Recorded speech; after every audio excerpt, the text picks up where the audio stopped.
আগামীকালকে থেকে শুরু হচ্ছে বিশ্বকাপের সুপার 8 পর্ব এবং যে 20টা টিম বিশ্বকাপে অংশগ্রহণ করেছিল তাদের মধ্যে থেকে টপ 8 টিম এই সুপার 8 পর্বে অংশগ্রহণ করবে। এখান থেকে পরবর্তীতে দুইটা গ্রুপে ভাগ হয়ে যেহেতু খেলা হবে, এখান থেকে সেমিফাইনালিস্ট এবং ফাইনালিস্ট নির্ধারিত হবে এই 8টা টিমের মধ্যে থেকে। 8টা টিমের মধ্যে যে সুপার 8 পর্ব তার প্রথম ম্যাচটা আগামীকালকে হচ্ছে নিউজিল্যান্ড এবং পাকিস্তানের মধ্যকার। এবং এই টিমের যেহেতু বলেছিলাম শুরুতেই যে সুপার 8 শুরু হলে প্রতিটা টিমের প্রিভিউ দিব ইনশাল্লাহ, সেই প্রিভিউ নিয়ে আলোচনা। তো শুরুতে যদি কথা বলি পাকিস্তানের কম্বিনেশন নিয়ে, তাহলে মূলত পাকিস্তানের ওপেনিং প্লাস মিডল অর্ডার এই দুইটা জায়গায় একটু চেঞ্জ আসার সম্ভাবনা আছে। অনেকে এটা দাবি করছে হয়তো বা আগামীকালকে বাবর আজম ড্রপ হতে পারে, বাবর আজমের জায়গায় সম্ভবত ফাখর জামান একটা সুযোগ ডিজার্ভ করতে পারে, যেহেতু ফাখর জামান ইতিপূর্বে সেভাবে কোনো ম্যাচে সুযোগ পায়নি। সেহেতু ফাখর জামান যদি আগামীকালকে ম্যাচে ইনক্লুড হয়, অবশ্যই পাকিস্তানের ব্যাটিং লাইন আপের স্ট্রেংথ বাড়বে। প্লাস বাবর আজম, আমরা যেটার জন্য শুরু থেকে বলছিলাম যে বাবর আজম কেন টি-20তে বা টি-20 স্কোয়াড ইনক্লুড হয়েছে, তার অন্যতম কারণ হচ্ছে যেদিন ব্যাটিং কলাপস হবে সেদিন বাবর আজম কাজে দিবে। তার রানা বল খেলার যে প্রবণতা সেটা পাকিস্তানকে খুব ভালো কাজে দিবে। এটার জন্য মূলত বাবর আজমের মতো ব্যাটারকে টি-20 স্কোয়াড আবার বিশ্বকাপের মধ্যে স্কোয়াডে ইনক্লুড করা হয়েছে। সেহেতু ওই রিস্ক নিয়ে পাকিস্তান বাবর আজমকে একাদশে রাখবে কিনা, প্লাস এখানে আবার ফাখর যেমন একটা সুযোগ ডিজার্ভ করে, তো ফাখর যেমন যদি একাদশে ইনক্লুড হয় তাহলে ফাখর যেমন ওপেন করবে সাহেবজাদা ফারহানের সাথে। যে সাহেবজাদা ফারহান রিসেন্ট পাস্টে খুব ভালো ফর্মে না থাকলেও লাস্ট যে ম্যাচটা তিনি খেলেছেন নামিবিয়ার সাথে সেখানে তার একটা সেঞ্চুরি আছে। সেহেতু এটা আশা করাই যাচ্ছে যে সাহেবজাদা ফারহান ফাখর যেমন দুজন ওপেন করতে পারে যদি ফাখর যেমন ইনক্লুড হয়। তার সাথে ওখানে শাহিম আয়ুব ওপেন করছিল এতদিন। শাহিম আয়ুব মূলত এই মুহূর্তে পুরোদস্তের একজন অলরাউন্ডার হয়ে উঠেছে, কিন্তু পাকিস্তানের মূল প্রয়োজনটা হচ্ছে শাহিম আয়ুবের ব্যাটিং। শাহিম আয়ুবের বোলিংয়ের পাশাপাশি ব্যাটিংটা প্যারালালি বা তার সাথে বেশি গুরুত্বপূর্ণ। সেহেতু শাহিম আয়ুবকে সম্ভবত আগামীকালকে যদি বাবর আজমকে ড্রপ করা হয় তাহলে 4 নম্বর পজিশনে, অর্থাৎ ওয়ান ডাউনে সালমান আলী আগা, তারপরেই শাহিম আয়ুব নামতে পারে, এরকম একটা আলোচনা হচ্ছে। তারপরে এটা কতটুকু বাস্তবে রূপ নেবে সেটা আগামীকালকে দেখা যাবে। যদি বাবর আজমকে ড্রপ না করে তাহলে ফাখর জামানের আসারও কোনো সুযোগ দেখছি না, যেহেতু শাহিম আয়ুব বোলিং দিয়ে খুব ভালো কাজে দিচ্ছে পাকিস্তানের ফেভারে। সেহেতু শাহিম আয়ুবের বোলিংটাকে ব্যবহার করতে চাইবে পাকিস্তান। সেহেতু ওপেনিংয়ে শাহিম আয়ুব এবং সাহেবজাদা ফারহানি থাকছে। আপাতত এটুকুই হচ্ছে পাকিস্তানের ব্যাটিং লাইন আপ নিয়ে যে কাটাছেড়া। কিন্তু যদি পাকিস্তানের বোলিং লাইন আপের দিকে আসি তাহলে অলরেডি নামিবিয়ার এগেনস্টে যে ম্যাচটা ছিল সে নামিবিয়ার এগেনস্টে ম্যাচে আমরা দেখেছি শাহিন আফ্রিদিকে ড্রপ দেওয়া হয়েছিল, সেটা রেস্টের জন্য হতে পারে। অনেকে বলছে বা আমারও এটা মনে হয় যে শাহিন আফ্রিদির বোলিং ফর্ম এই মুহূর্তে টি-20তে অল ক্লাস মানের না।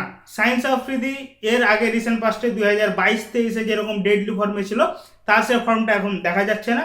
সেহেতু শাহিন আফ্রিদিকে ড্রপ দেওয়া হয়েছে না গত ম্যাচে রেস্ট দেওয়া হয়েছে, এটা নিয়ে অনেকটা কনফিউশন আছে। তবে গতকালকের ম্যাচে সালমান মির্জা একাদশে এসেছিল, সালমান মির্জা খুব ভালো করেছে। সালমান মির্জা রিসেন্ট পাস্টেও ভালো করেছে, কিন্তু অনেকে আবার বলতে পারে গতকালকে নামিবিয়ার এগেনস্টে ম্যাচ ছিল তাই সালমান মির্জা ভালো করতে পারে, এটাও একটু যৌক্তিক কথা এখানে আলোচনায় চলে আসে। কিন্তু আমার মনে হচ্ছে শাহিন আফ্রিদি যেহেতু বিগ ম্যাচ প্লেয়ার, সেহেতু হয়তো বা আগামীকালে শাহিন আফ্রিদিকে একাদশে দেখা যেতে পারে। এবং দুইজন অলরাউন্ডার পাকিস্তান খেলাচ্ছে এই মুহূর্তে, spin bowling allrounder Mohammad Nawaz এবং সাদাব খান। দুইজনের মধ্যে একজনের ড্রপ হওয়ার চান্স আগামীকালকে অনেক বেশি এবং এই জায়গায় সম্ভবত চলে আসতে পারে। যেহেতু যদি আপনি অ্যানালিটিক্যালি চিন্তা করেন যে রিসেন্ট পাস্টে কে ভালো করেছে বা কার ফর্ম কেমন, সেখানে সাদাব খান বিগত 2-3 ম্যাচ যেখানে সুযোগ পেয়েছে খুব ভালো করতে পারেনি, গতকালকে নামিবিয়ার এগেনস্টের ম্যাচটা ছাড়া। নামিবিয়ার এগেনস্টে সাদাব খান ভালো করেছে, এবং আপনি যদি ওই স্ট্যাটস দেখে সাদাব খানকে একাদশে রাখেন তাহলে অবভিয়াসলি এখানে বলার কিছু নাই যে নামিবিয়ার এগেনস্টে ভালো করেছে। অর্থাৎ বাংলাদেশ আর পাকিস্তান তো প্রায় সেম মেন্টালিটিরই ক্রিকেট প্ল্যানিং নিয়ে আগায়। যেহেতু বাংলাদেশ হইলেও এটা করতো যে বিগত ম্যাচে যে প্লেয়ার ভালো করেছে তাকে আমরা পরের ম্যাচে কীভাবে ড্রপ দিব, এই চিন্তা নিয়ে আগালে অবভিয়াসলি সাদাব খান ড্রপ হয় না। কিন্তু ওই জায়গায় যদি আপনি সাদাব খানকে ড্রপ দেন এবং ওখানে যদি নাসিম শাহ চলে আসে, নাসিম শাহ একটা সুযোগ ডিজার্ভ করে, অনেকদিন থেকে সেই স্কোয়াডে আছে কিন্তু একাদশে জায়গা পাচ্ছে না। তো নাসিম শাহকে যদি ইনক্লুড করা হয় তাহলে এখানে একটু ভালো। আবার আবরার আহমেদ গত ম্যাচে ড্রপ ছিল, আবরার আহমেদকে ইনক্লুড করা যেতে পারে যদি আপনি স্পিন বোলিং অ্যাটাক নিয়ে খেলতে চান। আর নিউজিল্যান্ডের কথা স্পেশালি ডিটেলস আলোচনা করেও লাভ নেই, কারণ নিউজিল্যান্ড এই মুহূর্তে খুব ভালো ফর্মে আছে।